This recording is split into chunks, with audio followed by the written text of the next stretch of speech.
Hi viewers, అందరికీ నమస్కారం. Welcome to Sravya's recipes. Hi అండి. ఇవాళ మన రెసిపీ కొబ్బరి ముక్కల పచ్చడి. కొబ్బరి ముక్కల పచ్చడి ఎలా చేయాలో చూద్దామా మరి? అయితే వాటికి ఏమేం కావాలో చూద్దామా?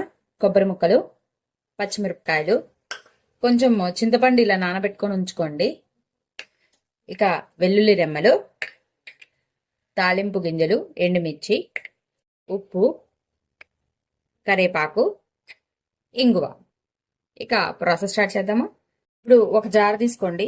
జార్లో కొబ్బరి ముక్కలు వేసుకోండి, పచ్చిమిర్చి,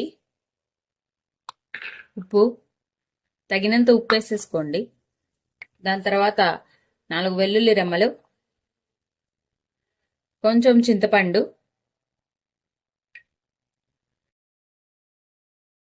ఇలా నానబెట్టుకొని ఉంచుకోండి. దానికి తగ్గట్టు వేసుకోండి చింతపండు. ఇప్పుడు దీన్ని గ్రైండ్ చేసుకొని పక్కన పెట్టుకోవాలండి. ఫస్ట్ ఇదిగోండి, చూసారు కదా, మంచిగా ఇలా గ్రైండ్ అయిపోయిందండి. గ్రైండ్ చేసుకొని ఇంకా తాలింపు పెట్టుకుంటే అయిపోతుందండి కొబ్బరి పచ్చడి. చాలా సింపుల్ అండ్ ఈజీ ప్రాసెస్ అండి. ఇక తాలింపు పెట్టుకుందామా? ఇప్పుడు మనం తాలింపు వేసుకుందామండి. బండి పెట్టుకొని పొయ్యి వెలిగించుకొని ఆయిల్ పోసుకోండి.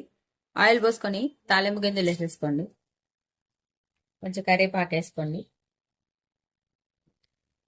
గోల్డ్ షేడ్ వచ్చేదాకా వేగనివ్వండి. దంచి 2 చిన్నపాయలు వేసుకోండి.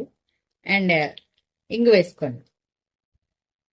ఇంగు వేసుకొని కొంచెం ఆ ఫ్లేవర్ పట్టేదాకా జస్ట్ అట్లా వేయించి గోల్డ్ షేడ్ రాగానే తీసేయండి తాలింపు. ఇలా తాలింపు గోల్డ్ షేడ్ వచ్చేసిందండి. ఇంకా నేను తీసేస్తున్నాను. మనం చేసుకున్న పచ్చళ్ళలో వేసుకుందాం ఇప్పుడు ఈ తాలింపు. ఇప్పుడు మనము ఈ పచ్చళ్ళలో మనం వేయించుకున్న తాలింపు వేసేసుకుందామండి. మంచిగా ఒకసారి కలుపుకోండి.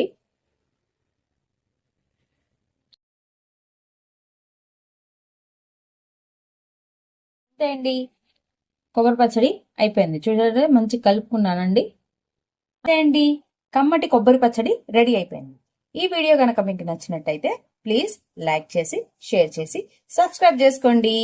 Thank you for watching Sravya's recipes.